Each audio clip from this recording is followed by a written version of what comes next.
All right, everybody, shalom, and welcome to the Yishai Fleisher Show, broadcasting live from Judea to the world. You're a part of it wherever you are. Yes, sirree. Yes, ma'am. Malkah Fleisher joins me. Hello shalom. there. Hi. So nice to have you on the show today, Yes, Malkah. it's good to be back on the show, even though these are rough times. It's an emotional roller coaster out here. It's an emotional roller coaster, and just in the last 24 hours, I think... 6 soldiers. 6 soldiers have been Which killed. is just... It's mind-boggling. We're at something like 292, I think, soldiers. And these are just the people who died, like, with their boots on, fighting in battle. Right. We're not talking about the people who were slaughtered on October 7th. It's rough. It's wild. It's wild rough times. And they're fighting, and sadly, the state of Israel has yet to announce that it's going to take over Gaza and rule Gaza. And my colleague at Hebron, Noam Arnon, said to me that he's writing an article explaining how any time, including even the biblical times, when a place is fought over but not captured and not settled, you have to fight again. And he has places. He says in the book of Joshua, Hebron is captured 3 times, fought over 3 times. And he said the reason is because they didn't immediately settle it. And, he's there to prove that if you're going to fight with Gaza, there's no way to fight with Gaza without actually settling it, or else you're just going to keep fighting and doing the worst thing, which is kicking the can down the road to our children to have to face this problem again. I think our defense minister, Yoav Gallant, made a speech in which he said, if we take over these places, we're just going to have to fight in places we already fought before. And I was just like, I heard this and I was just like, first of all, like, if you fought in these places, haven't you taken them and cleaned them out and held on to them? You literally fought in places and then extracted everybody from there and then moved on and just left it empty. Like, what does that mean? How can it be? But we don't set the military policy here on the Yishai Fleisher Show. We should. Yeah, I hope you're listening. The Yishai Fleisher Show makes it plain. Beat the bad guys. Yes. Beat them. By the way, Nikki Haley was in town. And she did a lot of things, but my favorite is that she signed one of the artillery shells. Yep. And she just wrote, "Finish them." And that's her line. I love that. That's she will go down in history. Yeah, she came up with awesome "Finish." line. That's right. So that was interesting. Another weird thing. Speaking of America, the bad side of America built a pier. To go out to receive aid. Right, to receive from aid. Cyprus to Gaza. Right. When I say the bad side of America is people say to me all the time, they're like, well, in the media they say to me, well, America's against you fighting in Rafah. They're against you. I'm like, you mean the Biden America? There's another America, right? There's the Trump America, whatever you want to call it. There's another side. Anyway, traditional family values America. That's right. Anti-jihad, traditional family values, pro-Bible, pro-Israel. So The interesting thing is that this pier, I saw the headline at thejewishpress.com, Gaza pier is falling down. And basically it was this pier broke apart and floated away in pieces and was found in pieces in different places. They tried to reattach it. I don't know if they've managed to do so. I think they're still working on it, but I saw a news article that says that the aid is still going despite the pier, which makes me wonder what the pier's for. I don't know what the pier is for. Why did they come here and build this thing? Right. Well, that's what happens when Israel loses sovereignty on a piece of land. Instead of holding on to it and then having sovereignty on it, you give your land away to your enemies. They form first the Palestinian Authority, then Hamas. Because if you agree with me, the Palestinian Authority represents a more liberal face, then it's exactly the way it always is. First comes the liberal face, then the progressive face, then the jihad face. Right. Okay, it's just a progression. That's the way it works. First, you're like, suit and tie, we're making peace. Then you're like, well, we're not happy. We want more. And then it's like, oh, actually, we're jihadis underneath it all in the first place. So that's I don't remember how I got to that point. But anyway, Malkah, at the same time, you said before that we're at a time of emotional roller coaster highs and lows.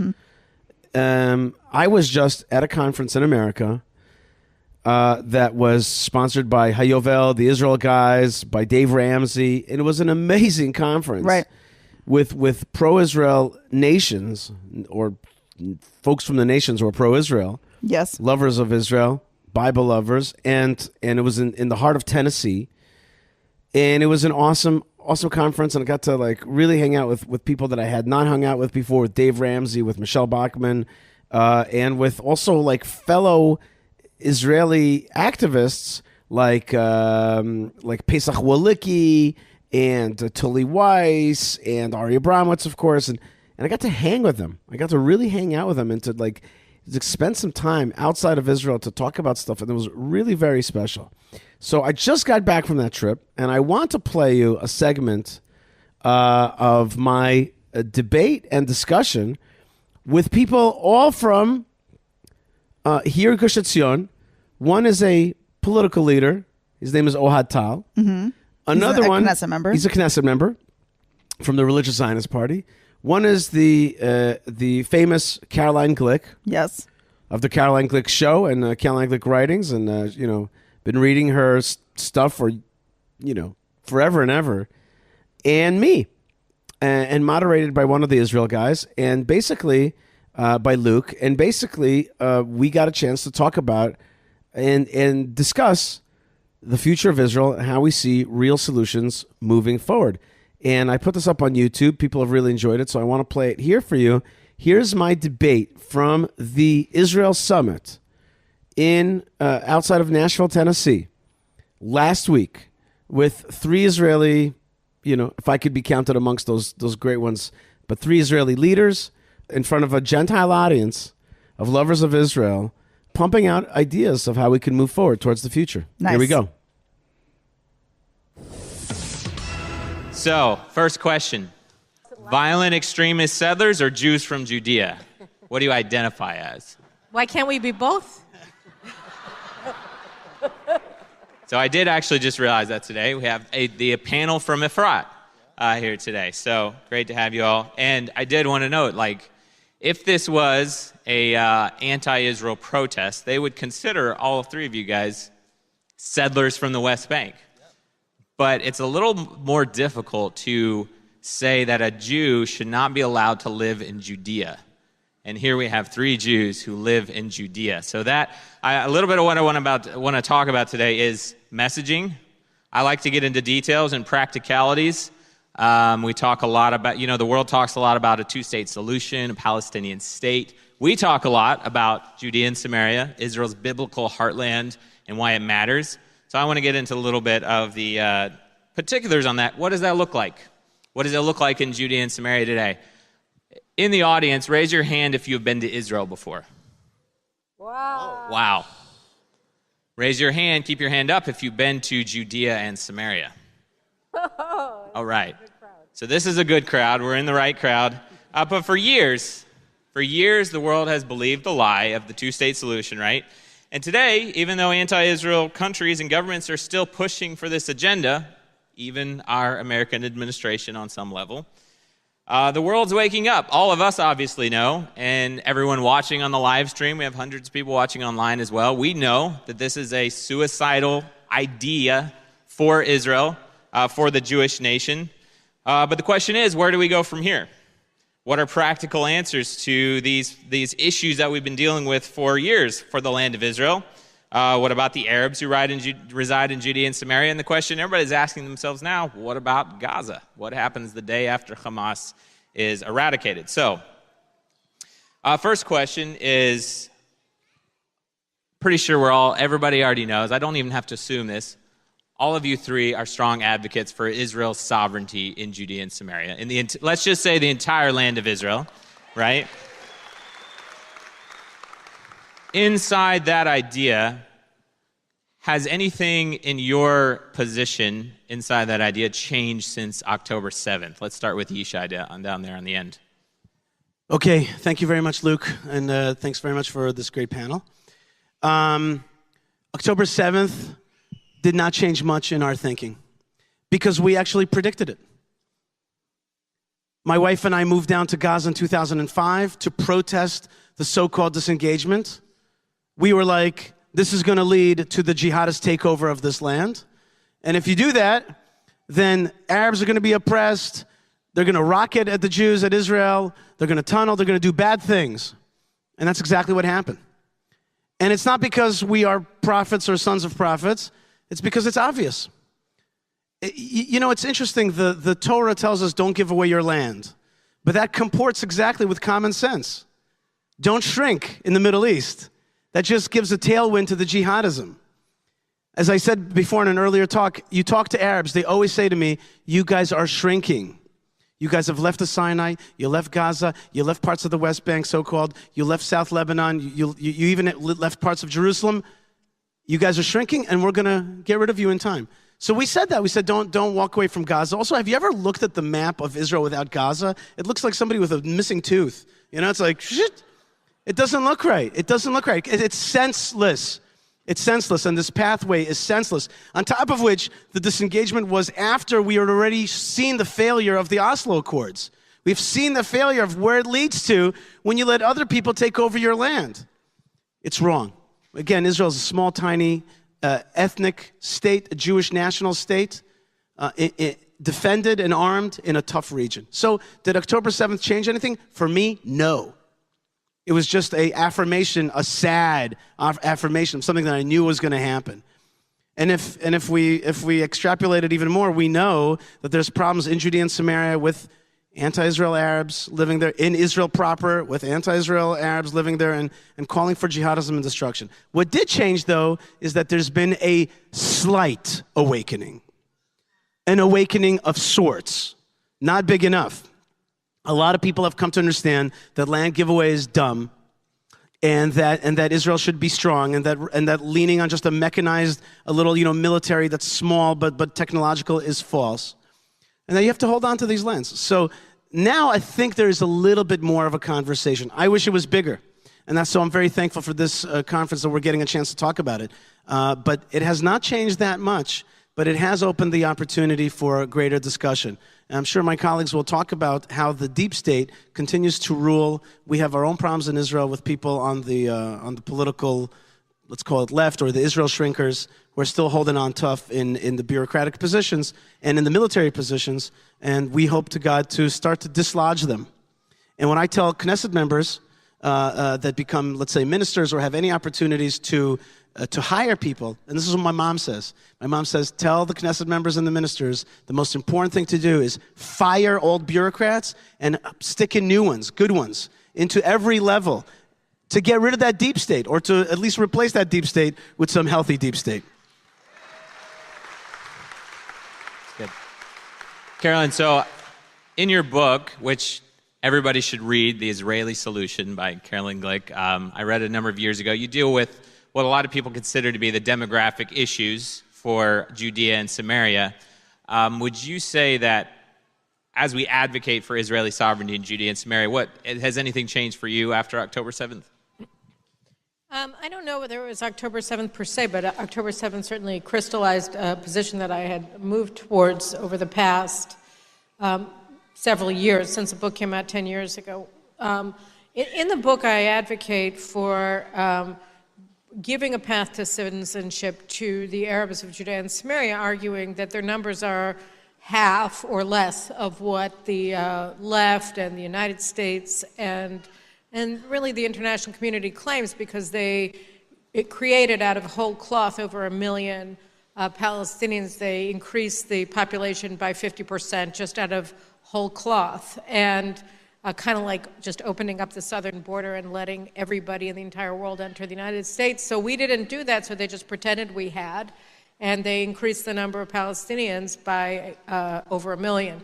And I said, just looking at the demography, that it made more sense to give them a path to citizenship than to establish a Palestinian state, because the latter is an existential threat and the former is a policy problem of how to deal with them and how to integrate them into Israeli society. And that was a change that was already happening among Arab Israelis during the civil war in Syria, where they were looking and seeing Israel as the safest port in the storm, and you saw increased integration into Israeli society by Arabs. But the problem was that trend that I remarked upon in my book was reversed, due in part to bad policymaking by the successive Israeli governments that didn't know how to empower the moderate forces inside of Arab Israeli society. And instead, we saw the rise of Islamist forces and other just extreme Ba'athist parties in Israel, in the Knesset, that were openly treasonous, and they sucked up all the air in the Arab-Israeli community, to the point where the moderate voices that we had been hearing while I was writing my book were really sort of extinguished, and the integrationist trend was reversed. So that sort of disaffected me from my position that I expressed in the book, that it would be possible to provide a path to citizenship for the Arabs of Judea and Samaria, and my conviction that was no longer a viable position, obviously calcified on October 7th, because you see that, societies where you have any indoctrination towards jihad simply cannot be tolerated in a non-Islamist society, because they're exterminationist. And so I think that the model today going forward is really a model of what David Friedman talks about and others have spoken about, which is just, okay, and actually Yitzhak Rabin talked about it in the 1990s, which was, okay, we're forming this autonomous self-governing authority in Judea and Samaria for the Arabs. Let them just maintain it. Now, I don't actually believe that as currently constituted, the Palestinian Authority is something that is viable, because it's a terrorist authority.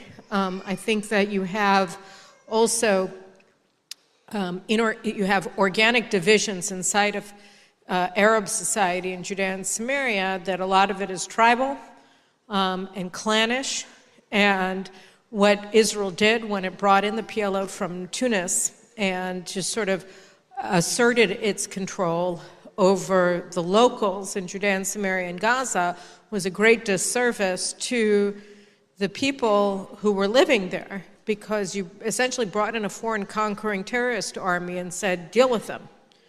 And so I think that the idea should be the Palestinian Authority has already basically dismantled itself. It has no support level on the ground in Judea and Samaria. Mahmoud Abbas, who is like this sick old man who is now in the 19th or 20th year of his 4-year term, he will die at some point, and a lot of the diehard fans of the Palestinian state thing are trying to figure out how to resuscitate the Palestinian Authority at all costs, and using it like some sort of, charm bracelet, that if you just have it, then, nothing bad will ever happen to you, which is exactly as useful as praying to Tinkerbell, and so that's sort of this totemic belief. And I think that the truth is that what we really have to do to be safe and to reach some sort of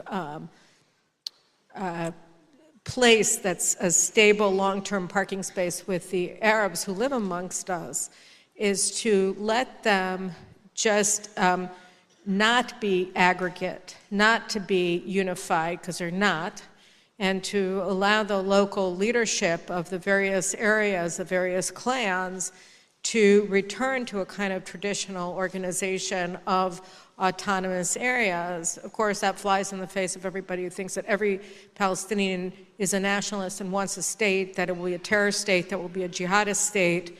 But that's, maybe that's true now because they've been so indoctrinated. But I think that the idea is not to pay them off for being bad actors and being addicted to genocide and all the rest of it, but actually doing what I thought was already happening a decade ago, which is to empower the moderate voices, the voices for local leadership, for clan leadership, which tend to be the most powerful local voices in the different cities and villages, and giving them the tools to do what they need to do, and not get involved except for things that affect Israel, and for us, in the meantime, to assert our sovereign rights in Judea and Samaria, and of course over the eastern frontier in the Jordan Valley.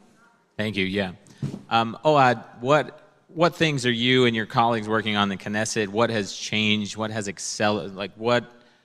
What is the urgency since October 7th from the political level? There are so many things, actually. I can tell you, I sit in the Security and Foreign Affairs Committee. getting the reports and seeing all the challenges that Israel has to face. And again, I'm not sure that people actually realize that how sensitive the situation is. I mean, Israel, we like to say, well, we are strong and we can do everything, but the reality is that we are facing an existential threat on these days. Because what Yahya Sinwar, the leader of Hamas, did on October 7th is not just to penetrate Israel and to kill 1,200 people and to kidnap 250 people. It's not just that. He succeeded to do in one day what all Arab armies tried to do for 76 years and failed. And that is to prove that Israel is vulnerable, that you can, even though we have the best army in the world and the best intelligence in the world, that it's very fragile. And this is something which is very dangerous in the Middle East. I mean, look at what happened with Iran. Iran never before directly attacked one of its rivals. Never. Only using proxies. They always using Hezbollah from Lebanon, of course, and the Houthis in Yemen, and of course, Islamic Jihad, and all these, and their forces in Syria. Never directly. Why did they suddenly decided they got so brave to directly attack Israel with over 300 ballistic missiles? Why? Because they're feeling that Israel is weak. So this is very, very dangerous. So if we understand that this is the risk, so we have Israel needs to win this war, not just because we want to get back at Hamas. No, because we need it for our survival. So now we have to define what victory looks like, okay? So I will tell you what is the minimum. We can also talk about the maximum, but the minimum victory is that they would say that it wasn't worth it. It wasn't worth it. Now, if you'll count the number of dead in Gaza, this is now how it's not the way to achieve victory, because they don't care about how many people are dying in Gaza. Okay? They don't care about how many buildings are falling apart in Gaza, right? This is not a victory. What is a victory?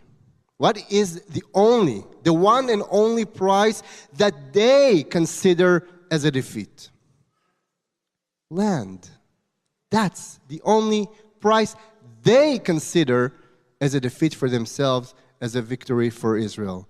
So the minimum victory is that Gaza will be smaller at the day after, that at least all the northern area of the Gaza Strip will be at the hands of Israel. No one will be able to get in there. It will have to be demilitarized for many years. And now we can discuss if we want to settle that area with Jewish villages, yes or no. We will argue about it in Israel. Of course, my position will be, of course, yes. But we can fight about it. But at least, I mean, again, it's not a privilege. This is something we actually do need for our survival. And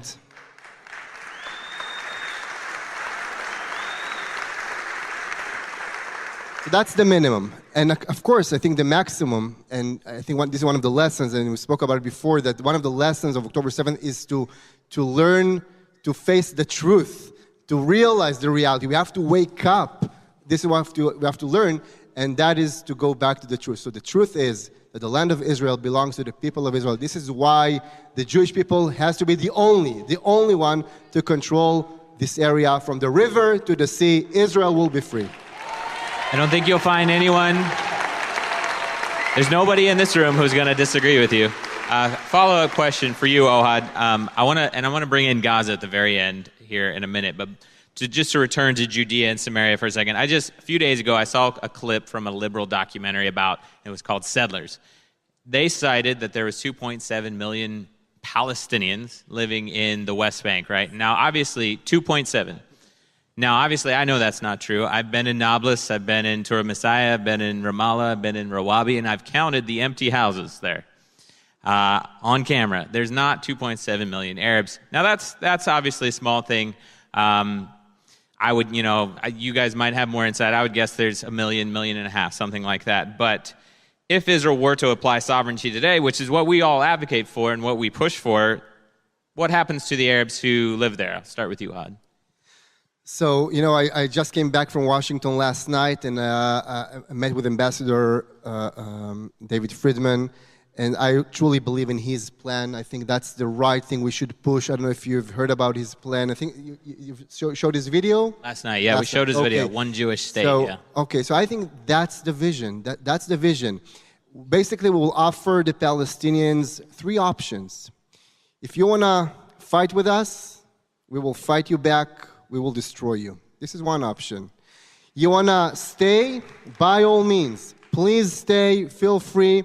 You'll be able to self-govern yourself locally. You will not have rights to vote for the government, at least for a generation, because after there's a whole generation that was raised in order to kill Jews. So at least for a whole generation, David Friedman calls that a Puerto Rico model, just like you have here in the States. So they will not be able to vote for the government, but they will be able to manage their own local issues. So this is the second option. And the third option, if you want to leave, also, please feel free. We will even pay you whatever you want. Just, find yourself another country. Please, feel free to do whatever you want. So in America or somewhere else? You want them? You don't want them? Why? They're so nice.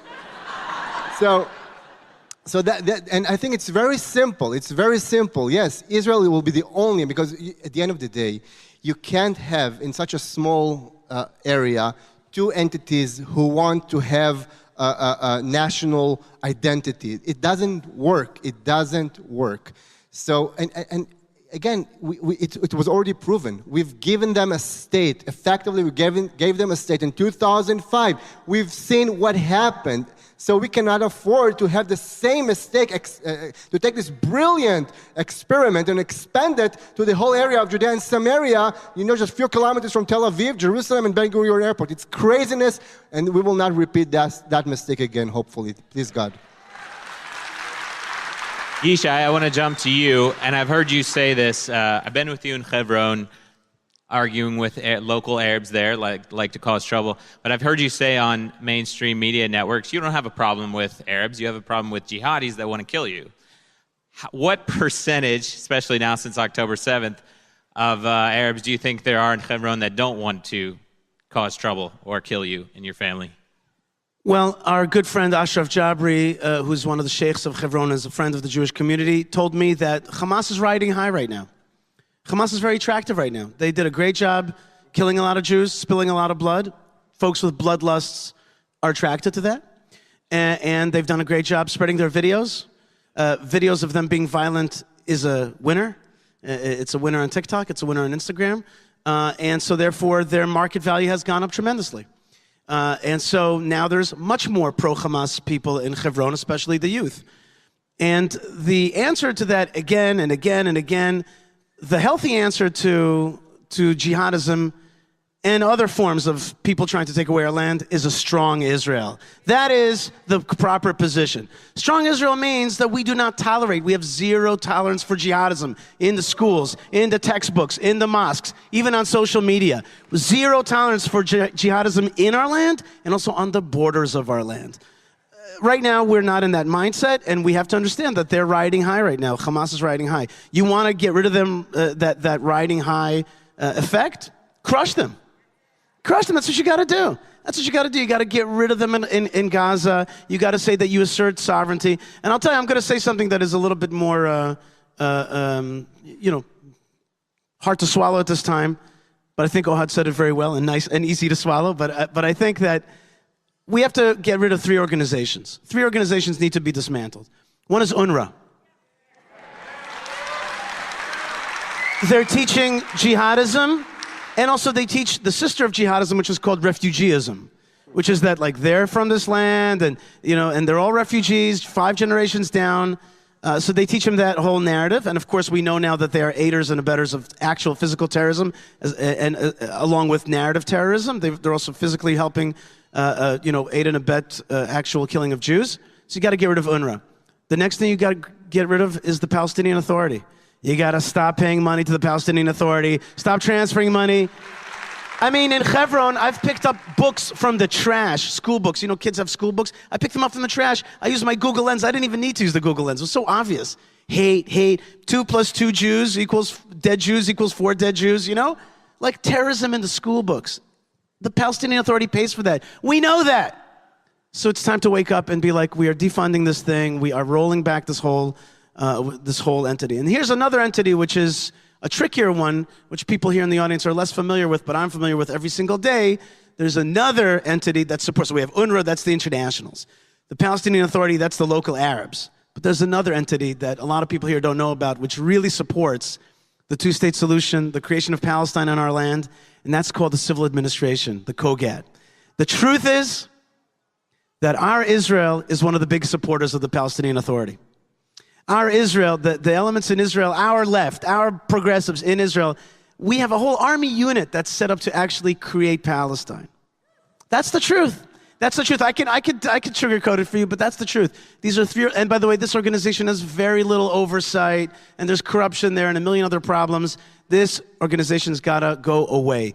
What needs to be done is civilian control of these areas. Israel's got to call it annex or call it assert sovereignty. We got to offer, as Knesset member Ohad said, we got to offer residency to people who are non-jihadist, pro-Israel Arabs, which exist, and they'll exist more when we're strong. Then they'll be like, okay, they're here to stay, so good. You know, I have to accept them. And of course, jihadis, they got to go. They got to go. They have no place in our land. Maybe there could be local rule like you know, in major Arab cities, but as long as it's not jihadist. That's just the way it's got to be. And we've got to use October 7th, and I said this yesterday, use the murder and the death to honor their blood by changing something for real and going towards the direction of health.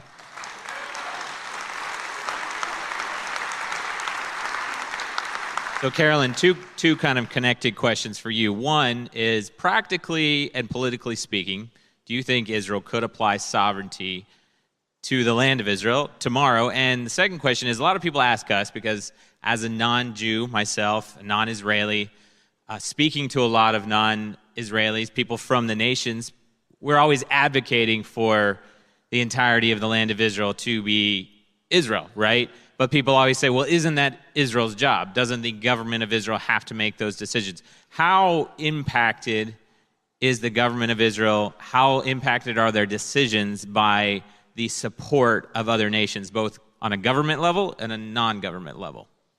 So the easiest answer, the easiest thing to do is to get the Israeli people behind sovereignty.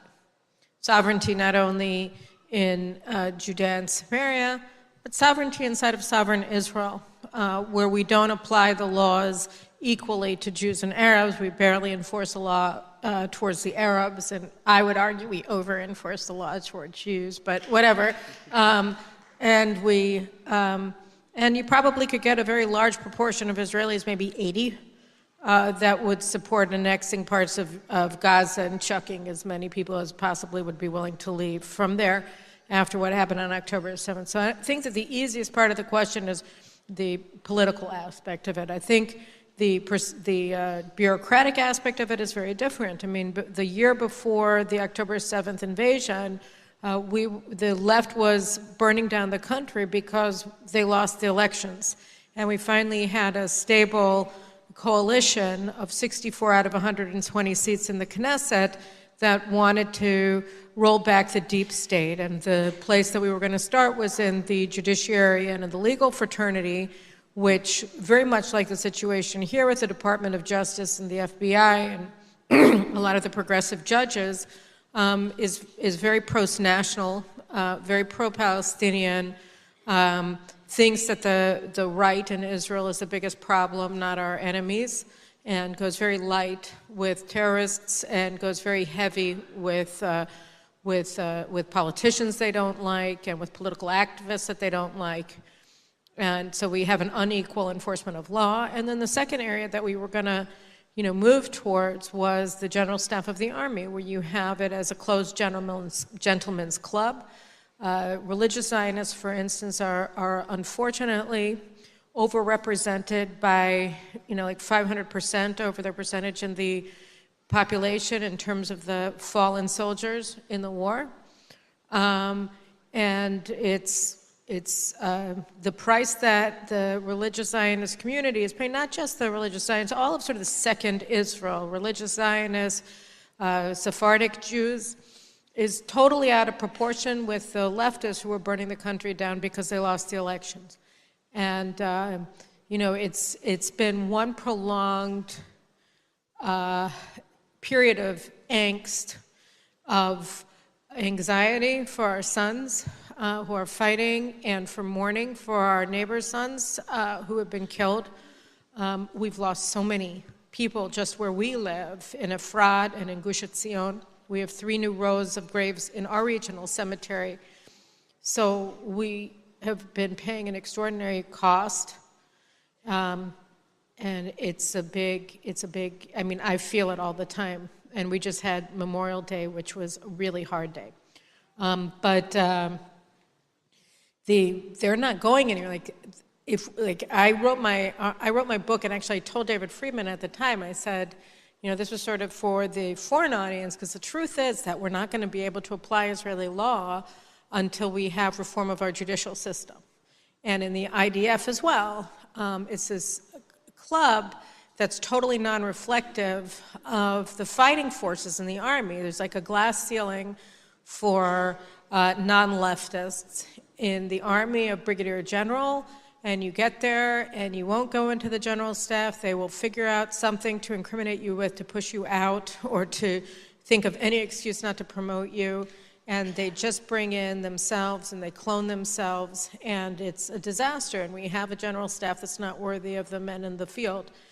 So they're also going to be opposed to sovereignty. And then finally, in terms of your question about Israel's friends abroad who are pushing for it. So, Israel is very sensitive to what is said about us internationally. Obviously, the bad stuff is easier to care about because it's so big and so bad, the way that we're demonized and criminalized. But I would say that the more vocal the support of nations of the world for Israeli sovereignty, the more powerful the people inside of Israeli society, like ourselves, who understand just how important it is, how vital it is for our survival, we become empowered as well. Just as the left in Israel, that is post-Zionist, is empowered by the UN, by the Biden administration, which is so hostile to Israel and to Jewish sovereignty. The vast majority of Israelis are empowered. I'll just give you one last anecdote to tell you. So my husband's family comes from Morocco, and he's the oldest of 10, and he has a lot of, his father and a lot of his brothers are ultra-Orthodox rabbis, and so we have a very diverse family. And when you guys opened up the U.S. Embassy in Jerusalem 6 years ago last week, thank you very much, David Friedman and President Trump. So I was there, and my husband and his family, like everybody else in the country, was watching it on TV. And they had 3 evangelical pastors, I think, who spoke there. The one with the biggest, most booming voice was, of course, Pastor Hagee. And he was saying, and the God of Abraham, and the God of Isaac, and the God of Jacob. And all of these Israelis are like watching her, like, and they couldn't believe it. And they're like, who is that guy? We don't have a chief rabbi that talks that way, And I mean, his speech, people were talking about him. Who was that guy? Where is he? Where did he come from? And because we live in our own world, right? Everybody lives in their own world, in their own communities. And the idea that there's this guy and he's got 10 million people in his organization, and that there are 100 million people in America who are just like him, they're like, really?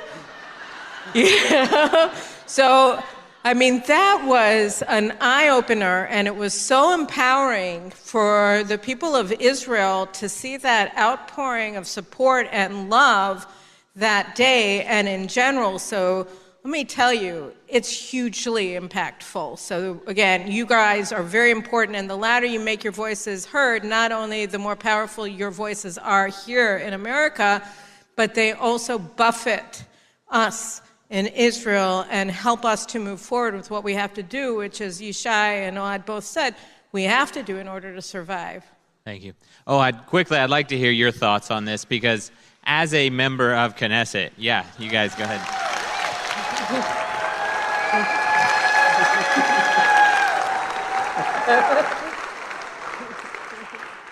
I'm taking that back home and giving it to my father-in-law. Let me tell you. As a member of Knesset... It's because you said your husband is Moroccan. Yes, exactly. That's right. Tell us from a Knesset level, let's say we have, including the online audience and everyone here, let's say we have 1,000 people here. They go back to their communities. Maybe all of us collectively could touch, 1 million people eventually, if everybody works really hard here. How much does that affect the Knesset of Israel if everyone here, everyone watching online goes home and they begin advocating for Israel to be sovereign in the entirety of their land? Does that have any effect? Does that give Israel's Knesset the koach, the strength to move forward? Definitely. I think that one of the problems, and I talk about it all the time, that the greatest challenge of the Jewish people in our generation is the challenge of identity. We have to realize who we are, why we are in the land of Israel, and the problem is that or Jews sometimes tend to remember who they are only if the nations around them reminding them who they are. So I think October 7th was such an event that helped us a little bit to open our eyes, but we need more push. That's the truth. Again, you're here to say the truth. We need the push.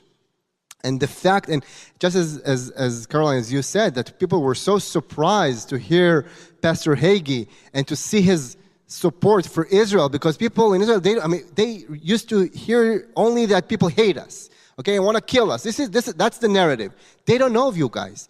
They don't know that there's millions of people in the world, Christians, who love Israel. They don't understand, they don't realize that this is the reality. So yes, we definitely need you, and we need you to voice your messages, and we need you to push your elected officials to push Israel to do the right thing. I mean, I wish we could have done that all by ourselves. And you know what? Maybe we will at the end of the day, but it will be much, much longer probably, and we will maybe suffer along the way quite a lot. But if you will help us realize who we are and what is our role in this world, that can definitely help. Thank you. Okay, question for you, Yishai. 2 minutes, we're running out of time. Does messaging matter? In other words, is it important that everyone here and everyone watching and everyone in our communities stop using the term West Bank and instead say Judea and Samaria? Is it important what is the West Bank? To say, I have friends who are Jews living in Judea. Does messaging matter? Okay, I'll answer that in 1 minute, but before that, let me answer the previous question in 1 minute. There's a false concept out there, which is the world. The world wants X. And I'm always saying to people, what do you mean by the world? There's the new Dutch government, Geert Wilders. There's the new guy in Argentina, Malay. There's the India's with us. They're in favor of more or less anti-jihadism. There's a large segment there that's anti-jihadist. There's the other America. People are like, America's is for the two-state solution. I'm like, you mean Biden's America? But there's a whole other America. There's a whole other America.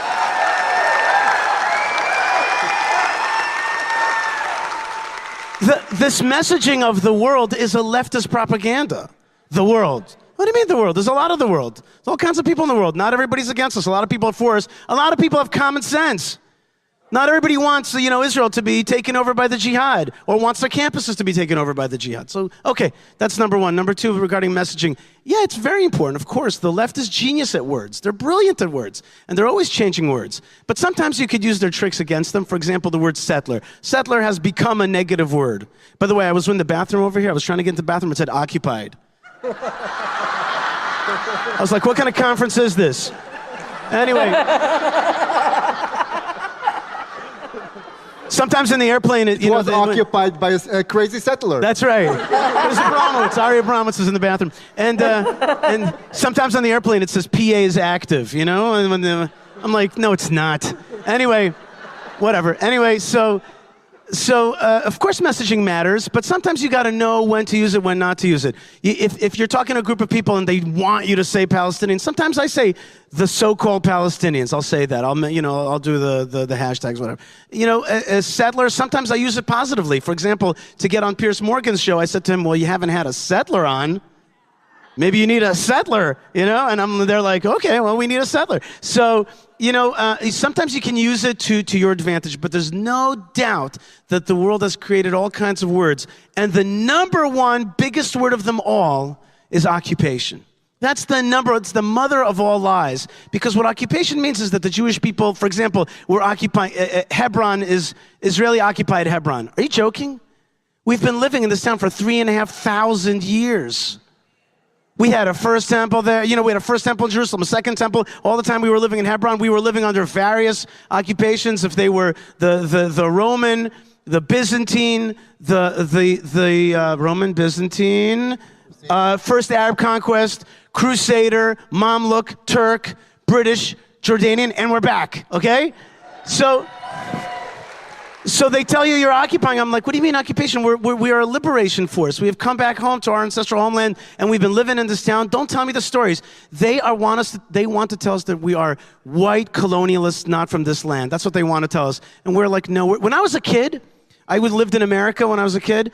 They used to give me those standardized tests, and you had to fill out, what race are you? So I'm supposed to fill out white, Caucasian. What was it? It was Caucasian, not Spanish or something like that.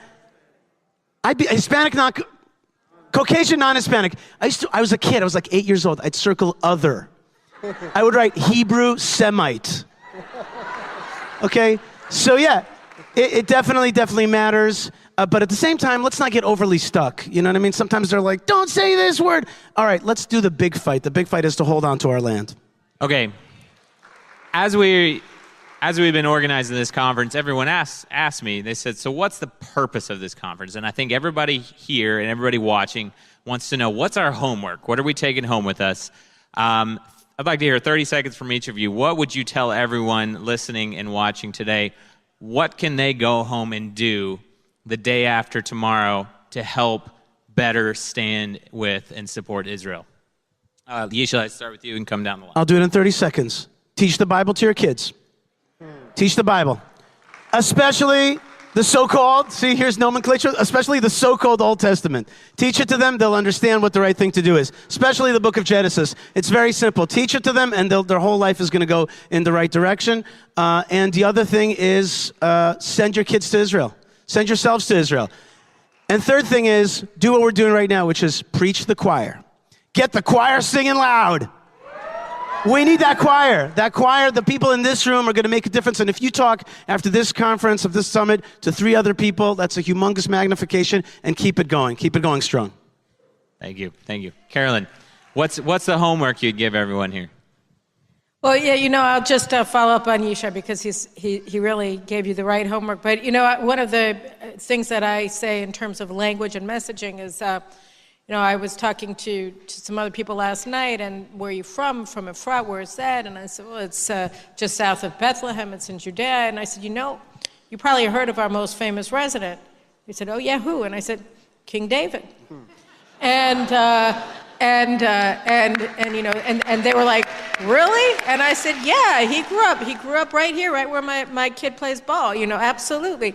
And that's big, right? And so, yeah, along the lines of Genesis. And one of the interesting things about Genesis is that, we have our greatest commentary is named Rashi.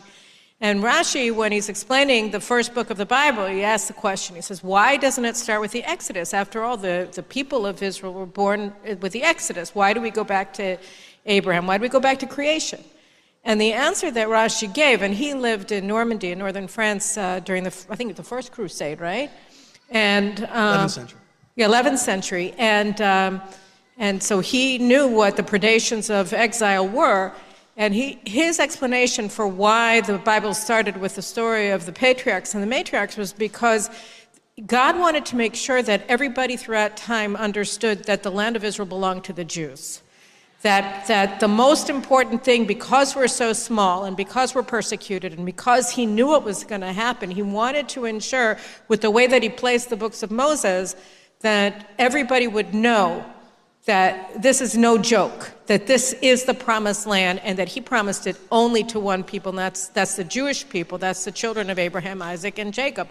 And so I think that exactly what Yishai said is the truth, is that the better people know the foundations of their own identity in the Bible, the better they understand the difference between right and wrong, the difference they understand between good and evil.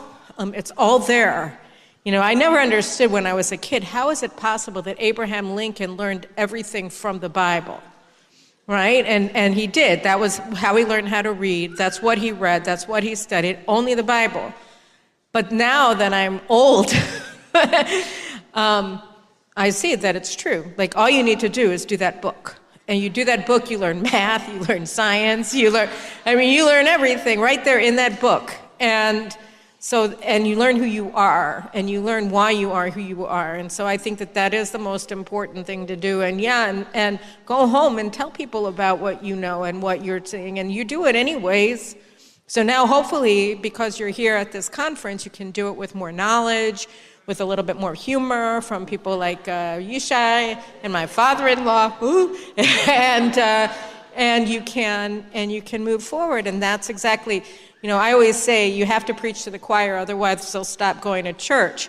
And the truth is, you have to preach to the choir, because one of the things that's so important when they talk about, we say in our prayers, Ki mitzion tetzeh Torah u'dvar Hashem Yerushalayim, that from Zion comes forth the Torah, the law, and the word of God from Jerusalem. And the idea is, and then we always talk about that we're a light unto the nations. And the question is, what is the light? Is it the diaspora communities that they go out into the world? And the answer is no, it's Jerusalem, it's Zion. And the better we are at doing our job as Jews, the more light goes out into the world from Zion, and the message of God comes to the world through us. And so by supporting us, you're increasing that light that's coming out of Zion, and you're making it stronger, and you're making yourself stronger, you're making your home stronger, you're making your society stronger, your country stronger, and you're making us, it's a reciprocal relationship. And so we need each other, and here we are together. Wonderful, isn't it? Thank you. Thank you. Ohad, 30 seconds, final 30 thoughts. 30 seconds. You know, before the previous session, I attended the panel before, and this one, I went to speak in the Jewish school here in Nashville. And I needed that selfie for a fraud. Come on. Okay, yeah. For the people of the front. You want one with the audience? I got to send that to the township. Everybody's going to see it. They're going to love it. They're going to be proud. So I went to speak at the Jewish school here, and they were celebrating the end of the year, and they spoke about leadership and about what leadership means to take responsibility. So the homework I want to give to you is to take the responsibility just as well. I mean, if we have here 1,000 people in the audience today, let's make a decision that next year, please God, we will have here 3,000 people, and let's please God make them be also people in their 20s, in their 30s. We want to have here the young generation also, your future generation, to support Israel just as well. I mean, this is, of course, as much as the Walders are doing a great job, this is not just their responsibility, this is all of our responsibility. That's right. Amen. Hey, let's give a Huge round of applause, Yishai Fleisher, Caroline Glick, member of Knesset, Ohad. Okay, I hope you enjoyed that. Thank you. That was fun, and that was Malkah from Nashville at the Israel Summit. Now, strangely, Malkah, I just got back from Chutz La'aretz, as we say in Hebrew, from outside of the land of Israel, and it's been really great. But Malkah, and you've been holding down the fort and taking care of so many holding things. it down. You're getting the kids out to continue their life and all this during wartime and working and doing stuff. So I want to first thing, hats off to you. Thanks. Thank you for being such a pillar. Yes, indeed. And we Standing appreciate strong. you. And people out there in Nashville were all like, "Where's Malkah? Where's Malkah?" Because she would be great. We'd love to see Malkah. Yeah, I hope to go next year. Maybe, I don't know. B'ezrat Hashem. And so, but I got some. Do they have Target there? I didn't see one, So I don't know. but I had zero time for shopping. Here's the good news and the bad news vis-a-vis that. All right. Which is the good news is I'll be seeing some more stores in the next few days. The bad news is I got to fly back out again. Unbelievable. I'm sorry, Mama. And Thank God I ordered some Amazon packages to your office so that at least, like, there's a reason for you to go, you know? the reason to go in, a reason to come back. Yeah. Okay. So I will be going on. The reason I'm going out, and I'll be back before the holiday of Shavuot. Yes. I'm already Feast of planning. I'm already Weeks. going through Pinterest like a fiend, trying to get my recipes together. That's right. Malkah's famous cheesecake, and especially the cheesecake with the thin With the jello strawberry top. layer. Oh yes. Yeah.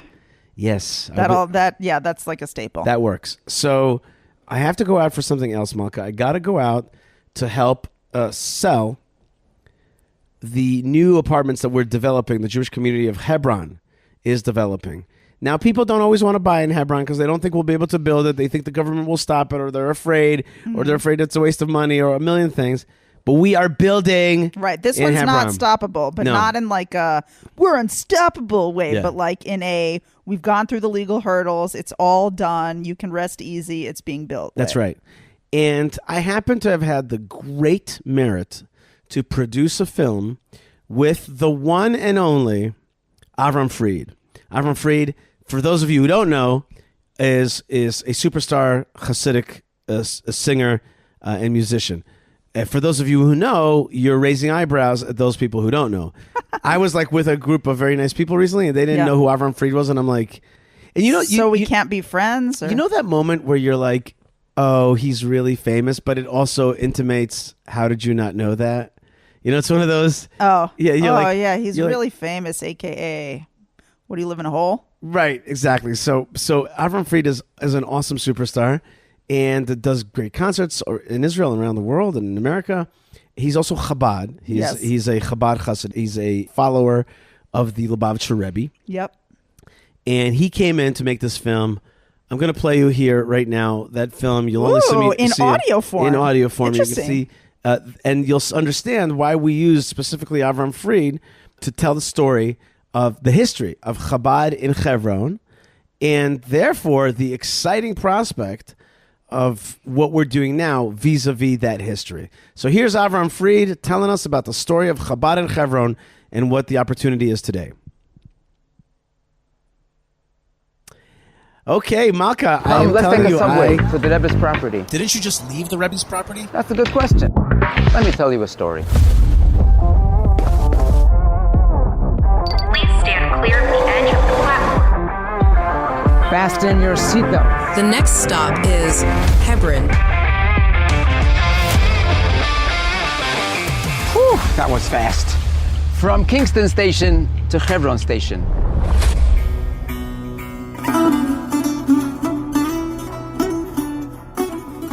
The story of Chabad in Hebron began about 200 years ago. The Mitzvah Rebbe, Reb Dov Ber, encouraged his Hasidim to go to Eretz Yisrael. He wrote about the importance of buying land in the holy city of Hebron and even commissioned the building of a Chabad synagogue here. Later, the community expanded significantly when the Tzemach Tzedek sent his own family members to Hebron, headed by the Mitzvah Rebbe's daughter, Rebbetzin Menucha Rachel Slonim, the granddaughter of the Alter Rebbe. This house is called Bet Romano. In 1876, Chaim Yisrael Romano, a rich grain merchant from Istanbul, built a large house on a piece of land he purchased outside the Jewish quarter. In this house lived the chief rabbi of Hebron, the tzaddik Chaim Chizkiah Medini, and established a yeshiva here.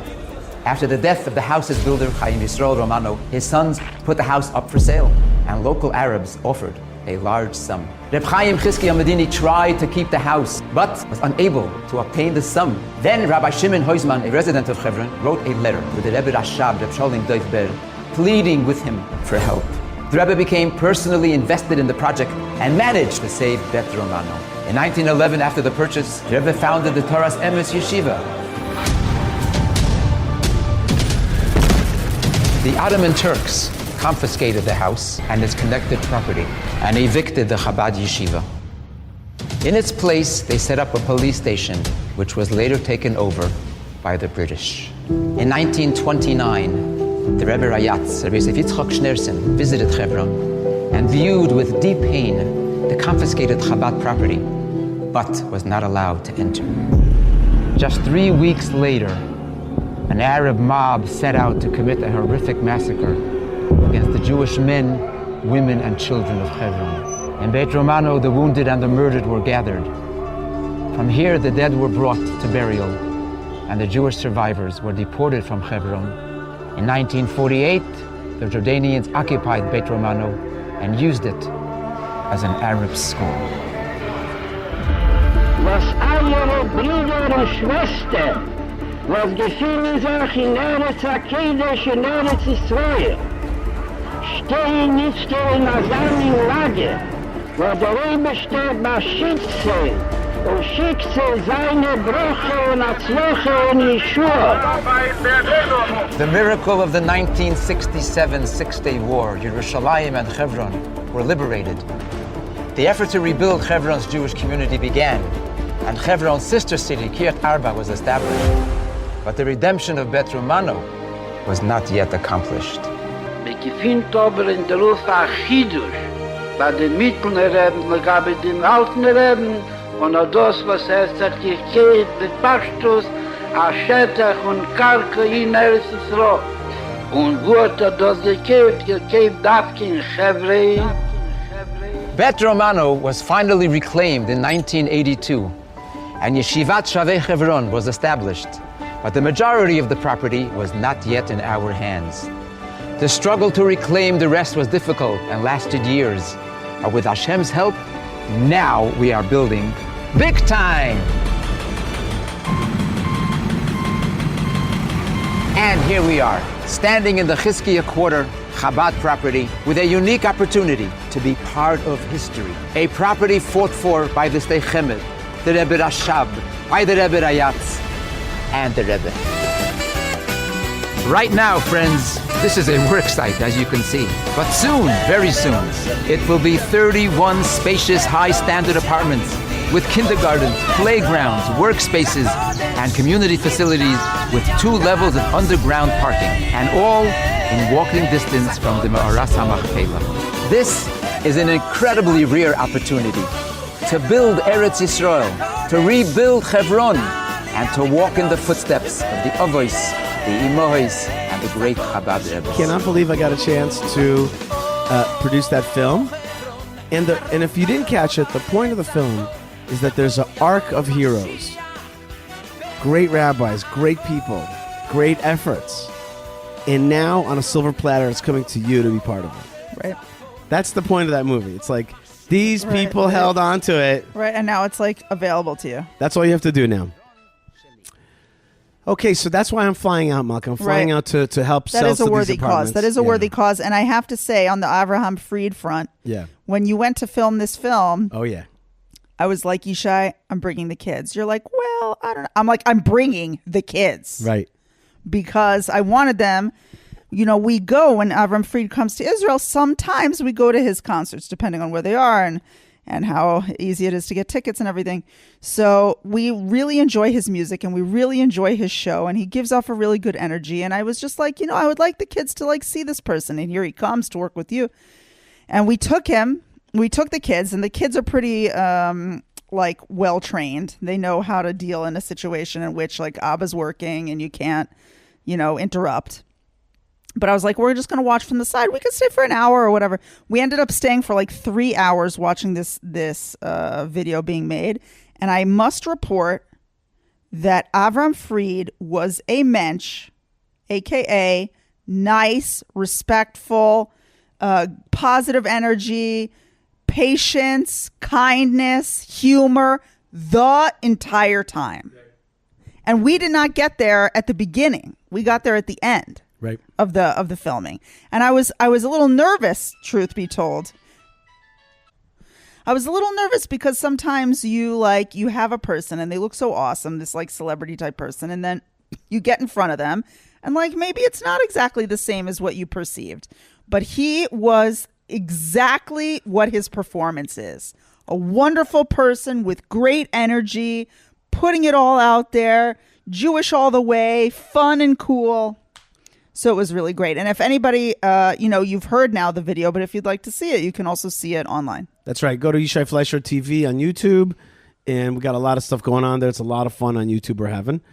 In fact, Destiny, the one of the kind of YouTube streaming commentators, did a whole response to my takedown of his commentary about Israel and the future of Israel. And so you could see that as well. There's a lot of fun that's happening on YouTube. Okay, now the crazy thing, Malkah, is that last week when I flew home from Nashville, I landed in Eretz Yisrael on Friday morning. Yeah. I was on a flight. I was on a flight with a lot of friends. It was really fun. But I landed here Friday morning, drove from the airport here home, and from home we jumped in the car and went all the way to Tzfat. Yeah, I could not believe you were able to do that. Oh my gosh, I actually am still tired from it. That's the truth. Yeah, I'm still tired. You pushed yourself really hard. I pushed myself. And then really you hard. got home. You didn't even rest. You've been like working your little Heineken off. That's right. And so we went to Tzfat though in order to celebrate Lag BaOmer. Now this year Meron was closed because of the rocket attacks of the bad guys. Right. And so Meron was closed off, which is where Rabbi Shimon bar Yochai is. And but across the valley is Tzfat, and you could see Meron. And so we went to dance to celebrate the victory of Jewish continuity, of the Torah's continuity in the land of Israel. In Tzfat, got to hang out with the Hoffman family. Amazing family. Wonderful family. We got to hang out with them and solidify our friendship and our kind of Tzfat relationship. And then the next day we went to see our good friend Shmuel Goldman and the Goldman family and how they're making a beautiful restaurant overlooking the Kinneret. Yes, the sea. It's called Makom Yafeh LeCafe. Look, a nice place for coffee. Makom Yafeh LeCafe, and it rhymes. Right. And it overlooks the Kinneret. It is breathtaking, but I mean literally you're like wow, it is so amazing, overlooking the Sea of Galilee. I mean how many of you out there are like people who, like, let's say non-Jews that are listening to the show who have used that term Sea of Galilee? Imagine if your like closest buds are like have a restaurant over right the there. Sea of Galilee. It's just it's pretty amazing. Oh my God. And I have to say that it was like the crunchiest lettuce salad that I ever ate. It was amazing. It was great. so good. Apple pie. That's right. Ooh, do you remember the ice creams, the vanilla ice creams? I haven't. And do you remember the milkshake? Thank God you just milkshake? fed me, so I'm not like feeling like the pangs of hunger right now. Yeah, it was so good. Okay. You got to go there, guys. Malkah, I want to say that Lag BaOmer in Meron is a very special holiday, and I'm going to let our indefatigable reporter at large, Ben Bresky, tell us the tale of the celebrations at Meron, what they're about, from the writings of the ancients to the reporting of recent events. Ben Bresky is out there telling us the tales of what are the foundations of the story of Israel. So here's Ben Bresky on the story of Lag BaOmer at Meron. Thank you, Ben Bresky. Malkah, you can't stop that guy. You can't stop that. People always...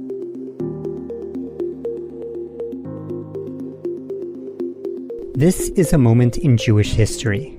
This week was the holiday of Lag BaOmer, which marks the 33rd day of the counting of the Omer, in between Passover and Shavuot. This date commemorates the end of the catastrophe that befell the students of Rabbi Akiva during the time of the Romans. One of those students was Rabbi Shimon bar Yochai, who hid from the Romans in a cave. On Lag BaOmer every year, thousands visit his tomb in Meron, in northern Israel, except in years when there is a pandemic or war. I have been to this celebration of Rabbi Shimon several times with my friend and colleague Yishai Fleisher, who calls it the biggest Jewish party on earth. It was quite an experience. I saw people camping out and a huge bonfire and music that went all night. Food and drink were freely distributed, as well as prayers, singing, and random strangers greeting you warmly to dance with you or offer you barbecue. It is traditional for a 3-year-old boy to get his first haircut on Lag BaOmer, called a halakha, or in Yiddish, upshirin. I was offered by a joyful father to cut a lock of hair from a happy little boy. The actual tomb is in an old stone structure with blue domes and contains the tombs of Rabbi Shimon and his son Elazar.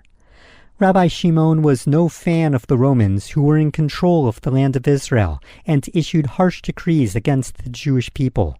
The Talmud records that one day Rabbi Shimon was sitting with 2 of his colleagues discussing the situation, when one said that although the Romans persecuted the Jewish community, they nevertheless built marketplaces, bridges, and bathhouses. But Rabbi Shimon countered by stating, they did everything for their own benefit. They set up the marketplaces for their own pleasure and good. They built bathhouses to indulge in their own pleasure, and they built bridges to be able to charge tolls for using them. When word got around to what he stated, an edict was issued calling for his execution, and Rabbi Shimon and his son fled to a cave. For 12 years they hid, surviving on carob and a spring of water, studying the deep esoteric teachings of the Kabbalah. Finally, when the Roman governor who issued the order died, they returned to the outside world. Rabbi Shimon bar Yochai is considered one of the greatest sages of ancient Israel, and many songs have been written about him. Klezmer music, the music of the Eastern European Yiddish-speaking Jewish community, was developed further in Meron at the annual Lag BaOmer celebration. Meron Nigun, or Meron melody, has now become a klezmer standard. The mix of the Ashkenazic Jewish music with Sephardic and North African melodies created a uniquely Israeli style of klezmer, and on Lag BaOmer it can be heard all night. Many of these traditions go back many generations. The famous Rabbi Chaim Vital, a Kabbalist from Sfat in the 16th century, recorded the following about Lag BaOmer in Meron, which he learned from his teacher, the eminent Rabbi Isaac Luria, the famous Arizal of Sfat. It is a matter of custom that Israel used to go on the 33rd day of the Omer to the graves of Rabbi Shimon bar Yochai and his son Elazar, who are buried in the city of Meron, and eat and drink and be happy there. My teacher, the Arizal, may his memory be blessed, came there from Egypt. I do not know if he was then knowledgeable in the wondrous wisdom that he later achieved. And Rabbi Yonatan Sagish testified to me that in the same first year he returned to Israel from Egypt, before I became his student, he took his little son there, with all the members of his household, and shaved his head there according to the well-known custom, and made a day of feasting and rejoicing there. The next description of Lag BaOmer in Meron, which I would like to read to you, comes from Rabbi Chaim Zvi Schneerson, who was born in Lubavitch in 1834. He was a great-grandson of the first Lubavitcher Rebbe, the founder of the Chabad Hasidic movement. Rabbi Schneerson traveled the world to talk about the difficulties of Jewish communities in Europe and his idea for the Jewish people to return to the land of Israel.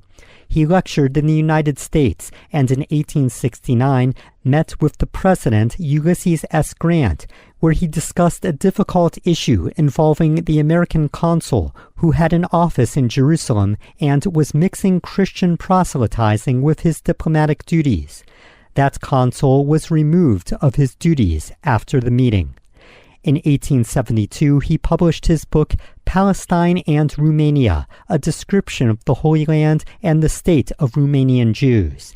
And this is how he describes Lag BaOmer. I am reading to you from the original English translation, and you will note the interesting different pronunciations.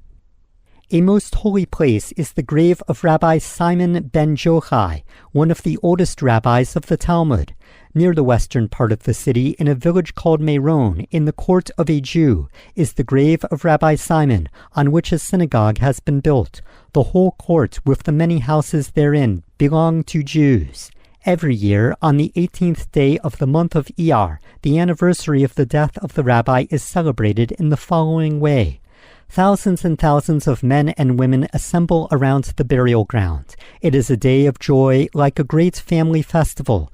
They express their happiness by singing songs, dancing and jumping, eating and drinking, all kinds of food being brought there for sale. They shoot with guns, exercise with swords and spears in the manner of the Arabians, and many Arabians also partake of the festival. But it would not be advisable for any Arabian to begin to quarrel with a Jew, for he would risk his life in doing so. Notwithstanding the immense crowd, there is no disorder or quarreling. There is nothing but joy, peace, and harmony, as if the temple had been rebuilt and the Jews were again the masters of the land. In the beginning of the night, the shamus, or sexton, calls hadlaka, that is, light, and then begins the auction of light, for who has the first right to it. The lighting is as follows. Near the grave there is a gutter made of marble and filled with olive oil. The persons who are so rich as to pay for it bring the best cloths of silk, adorned with gold and silver, dip them in the oil, and light and burn them in honor of the rabbi. The most valuable cloths are consumed in this way, and they pour out the oil as freely as if it were water, to make the fire still greater. The exultation at this ceremony is indescribable. The same ceremony takes place on the grave of the son of Rabbi Simon, Rabbi Eliezer. Besides this fire, there are innumerable lamps burning, which by their light change the night into day. All the night throughout they eat and drink, dance and sing, and play timbrels and other instruments. In the morning everyone says his prayers near the grave. Then they bring the scroll of the Pentateuch into the court. This roll, or Sefer Torah, is richly adorned. It has a golden crown and pomegranates of silver, and is enclosed in a case of silver. It is carried around, while before it they carry a flag of green silk embroidered with gold, adorned with a golden apple and the figure of a rose. This banner is considered that of the tribe of Judah, and the people, on seeing both the flag and the holy roll, give vent to their joy in jubilation and shouting. It is as if the law had just been given to them. Their exultation is far greater than can be described. It is impossible to form even an idea of their joyful enthusiasm and their fiery and passionate merriment. After the procession, they bring the roll into its former place with songs and hymns. There is especially one song in praise of Rabbi Simon which is sung. Then they bring their children with music and song, dressed in the most precious dresses, to the same place. They are brought first to the grave of Rabbi Simon, and then to that of Rabbi Jochanan. Although it is only a 10-minute walk from one grave to the other, the procession being accompanied by song, plays, and fireworks, it takes 2 hours. When there, the hair of the children is cut, with the exception of the forepart of the ear, according to the Jewish custom. This ceremony is called chalakah, that is, cutting of the hair. During this time, rose water is sprinkled on the faces, and wine, brandy, and confectionaries are presented to everyone. There is no minute of rest, but continual singing and shouting. Everyone sings or shouts whatever comes into his mind. As the people gathered there from the most distant places, from Persia, from Media, Babylonia, Damascus, etc., one hears different languages and sees the most different dresses. This ceremony is an old tradition. They say that this festival of Rabbi Simon is a source of great joy to the soul of the great rabbi, seeing the happiness of his co-religionists. You thus see that the Jews of Palestine have their anniversaries when they assemble in praise of those who are gone. That was from the 1800s from Rabbi Chaim Zvi Schneerson. Other Jewish sages buried in Meron are both Hillel and Shammai and Yochanan the Sandler. The remains of a synagogue from the 3rd century can be found there, which survived an earthquake. Edward Atkinson, writing in 1877, wrote about his experience as follows. During my 4 years residence in Palestine, I spent a month in Galilee and camped at Meron, the day of the annual Jewish fete in honor of Rabbi Simeon ben Yochai. The scene was such as I shall never forget. We could scarcely find room to pitch our tent for the crowds of Jews assembled from all parts of the world. Representatives were there not only from Jerusalem and all parts of Palestine, but European Jews and others from America. 2 had come all the way from Calcutta, ostensibly to pray at this holy place. Men, women, and children filled the building over the rabbi's tomb, as well as the surrounding ruins.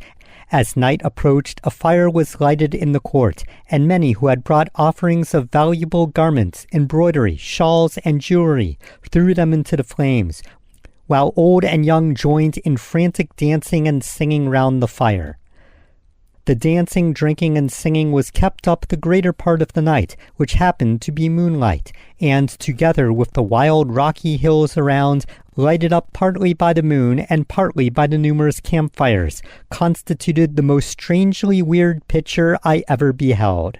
The next morning, we visited the ruins of the ancient synagogue, and were struck with the sharpness of the masonry, considering it had stood probably for 17 centuries. The famous archaeologist Edward Robinson, the man who discovered Robinson's Arch in Jerusalem, described it in one of his writings from 1856. Robinson says there is no reason to question that this is the Meron of the Talmud. He describes the tomb of Rabbi Shimon and the domed roofs, and relates writings going back to the 12th century that this is the site of the graves of Hillel and Shammai as well. But Robinson was more interested in the remains of the ancient synagogue. He describes the massive portal and a portion of the front wall, all that remains, which are still standing and measure nearly 10 feet high by 6 feet wide, elaborately sculptured. Today, this giant doorframe and wall still stands. According to tradition, it will continue to stand until the coming of Mashiach, and if it does fall, that is an indication that Mashiach is surely coming soon. A modern Jewish community grew in Meron in the 1800s due to its proximity to the tomb of Rabbi Shimon. Jewish farmers from Kurdistan and later Jewish craftsmen from North Africa created communities in the late 1800s. A yeshiva was built on land purchased near the tomb, but many were forced to flee during the riots of 1936. During the War of Independence in 1948, the surrounding Arab armies invaded Israel and forced the Jewish community out of Meron.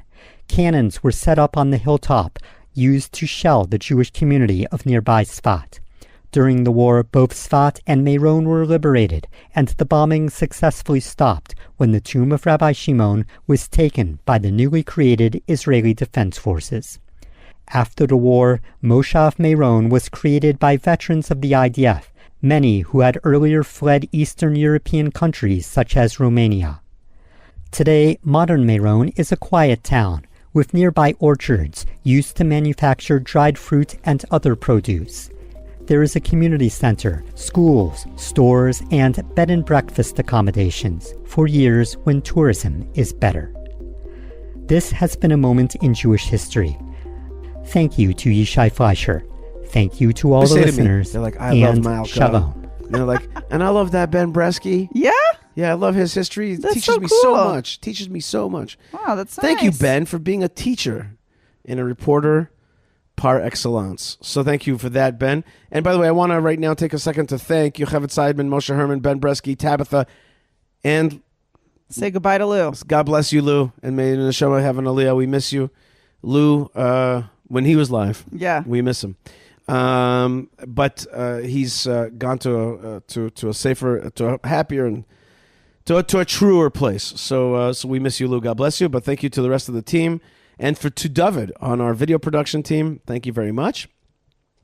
And thank you to jewishpress.com for putting out our show, to jns.org for putting out great news, to the good folks at Buy Me a Coffee. Oh, no. Yeah, if you want to help, Buy Me a Coffee. You want to thank the Buy Me a Coffee people? I You can thank the them. Why folks not? at buymeacoffee.com/Yishai and the for folks processing all those donations. That's right, little coffees. It's so, but in seriousness, guys, you don't understand how important your participation is. And we really, really want to thank all of you, all of those of you, some of you who give monthly, some of you who give every once in a while in memory of someone or in honor of some event, or just because you feel like it, or you saw something in the news, you want to, invest more of your energy into what's going on here in Israel and help us push the messages forward. We really thank you so much. That's right.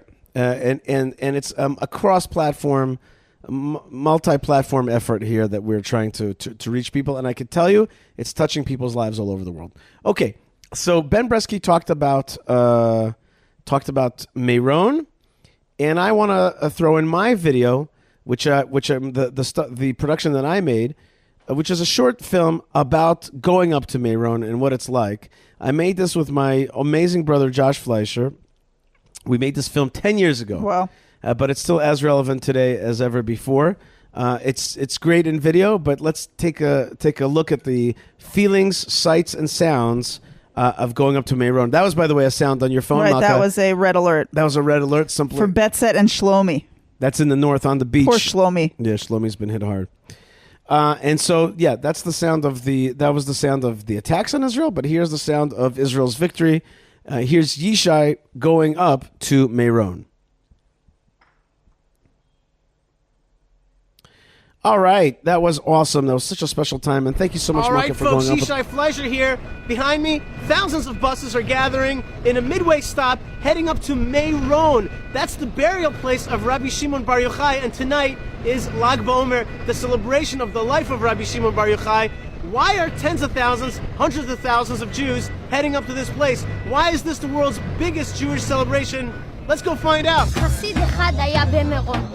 הוא חזר לאדמו"ר שלו, האדמו"ר שלו שאל אותו איך היה במירון, אז הוא ענה לאדמו"ר, בפנים היה יום כיפור ובחוץ היה שמחת תורה.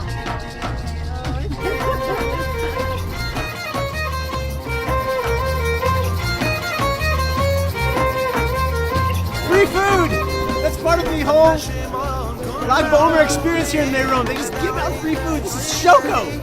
Delicious! And this is going to give us energy to dance and to go nuts here in Meron to celebrate Lag BaOmer.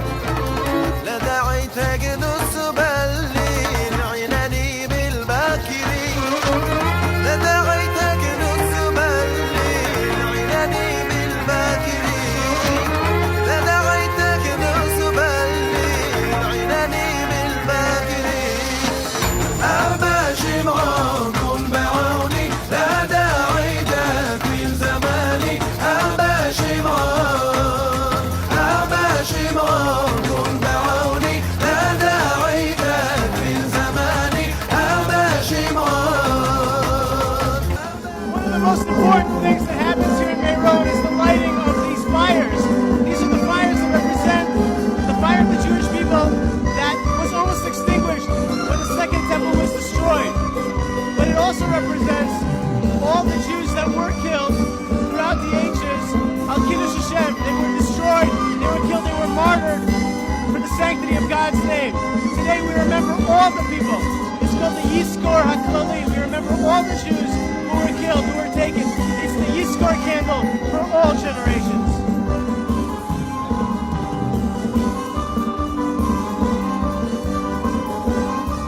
Meron is awesome. You guys are missing the experience. If you're watching us on video, please come here next year. Meron's like a little bit physical, a little bit spiritual. It's got something for everyone at Rabbi Shimon Bar Yochai's cave, and that's why we're all here. This incredible party at Rabbi Shimon's at Meron on Lag BaOmer, what is it really all about? Well, the truth is that about 2,000 years ago, Rabbi Shimon Bar Yochai had to hide away from the Romans. The Romans were persecuting the Jews, and they ended up actually destroying the temple and destroying the commonwealth of the Jewish people in the land of Israel. Rabbi Shimon and his son had to go hide away in a cave where they studied the Torah. And they basically hid that Torah for about 2,000 years. That's the Torah of the Kabbalah. That's the mystical doctrines of Judaism. They had to hide it away, and we kept hiding it away and passing it from one generation to another, underground, in secrecy, while we were in dispersion. Well, about 500 years ago, a great man named the Arizal came back to the land of Israel and basically called up the spiritual content of Rabbi Shimon Bar Yochai and said, hey, it's time to get back up again. It's time for Judaism to return to the land of Israel. It's time for that Kabbalah to pour out of Tzfat, out of Yerushalayim, and call the Jewish people back home and call the Jewish people to connect to the depths of the Torah. When we're here in Lag BaOmer at Rabbi Shimon Bar Yochai's, we're actually celebrating the victory of the Jewish people as we return to the land of Israel. We return to our authentic culture. This is actually a Yom HaAtzmaut, an Independence Day, because we're here and the Romans are not. Our culture is victorious, and the Roman culture, well, maybe it's going by the wayside as we return. And so this is a day of great victory. It's a day of great beauty. It's a day of great unity. And that is the secret of the Jewish people. When we unite together under the umbrella of our Torah in our beautiful homeland, with God above, with the Jewish society around us, and with the land of Israel below us. Great stuff is on the way. I hope you've enjoyed Lag BaOmer like I have. It's been amazing. Me too, Meron. Speaking of going up to Meron, you can see the land of Israel from a bicycle, and the way the land of Israel looks from a bicycle is amazing, and actually God's world. So check out koshercycletours.com. They do a great job there at taking people around the world on a bicycle in kosherness and awesomeness. And speaking of cycles, the cycles of time are awesome and elegant when you are with a Retro Watch guy. That's right. They make beautiful. They restore and bring to you amazing watches from the past that are alive today. I also want to thank the folks at highonthehar.com, which take you to the Temple Mount. I'm so proud to be able to promote MJ and her work and the work of this organization, which helps you get to the Temple Mount when you're here in the land of Israel. And of course, there's only one amazing organization that connects you to Hebron and to the Tomb of the Mamas and Papas and to the building projects here. So please check out hebronfund.org and sign up for our tours. We have a once-a-week English language tour by the great Rabbi Simcha Hachbaum. You can't stop this tour. It's amazing. I mean, Hashem gives it strength. But it is one of our best products. I'm very proud of it. So check out every Wednesday. You can get on the bus and come to Hebron. All right, folks. Malkah Fleisher, I want to thank you so much. Did I forget the good folks at prohibitionpickle.co.il? And we want to now, as your buddies are getting ready for Shavuot and they're like saving all their little shekels to buy cheese products to make into something delicious for Shavuot, now is a good time to be like, you know what? Let's sponsor a Kiddush for my buddy. Sponsor a Kiddush. You know what Kiddush is? Kiddush is like a little nash. After shul. A little after shul. A little Kiddush. After shul. Schnapps. And if you don't know these words, write to me. Write, what is Kiddush? And I'll try to explain it to you. All right, folks. You are listening to the Yishai Fleisher Show. Thank you, Malkah Fleisher. Thank you, Land of Israel. Thank you, friends of the Jewish people in the Land of Israel from wherever you are. Thank you, Hashem, for giving us the right and the opportunity and the gift of broadcasting the story of a strong Israel, of a light that's coming forth from Yerushalayim to the world. Thank you for the zchut of walking this land, of seeing it being built. Thank you for the zchut of also sharing in its pains and its sorrows. Help us, please, get strength from the dark times as well, and embrace the darkness in order to understand that that's part of your great story. But at the same time, protect our people, help us destroy the enemies, give us the strength to do action and to give you the credit, and to know that you're behind us and you're the miracle in our life. Thank you very much for all those. Please give comfort to all the people who have lost sons and brothers and sisters and fathers and all that. Please give comfort. Husbands. To the orphans, and please help us. Please help the medical folks. Help heal the sick and give them comfort, and the broken and the injured from this war, and give us the resolution inside of our heart to defeat our enemies totally, so that we can bring your light into this world better and clear, so that the whole world could share in the ecstasy of what it is to serve God and to bring you closer into this world. God bless you, folks, wherever you are. Malkah Fleisher, thanks again. And Shabbat Shalom. Shabbat Shalom.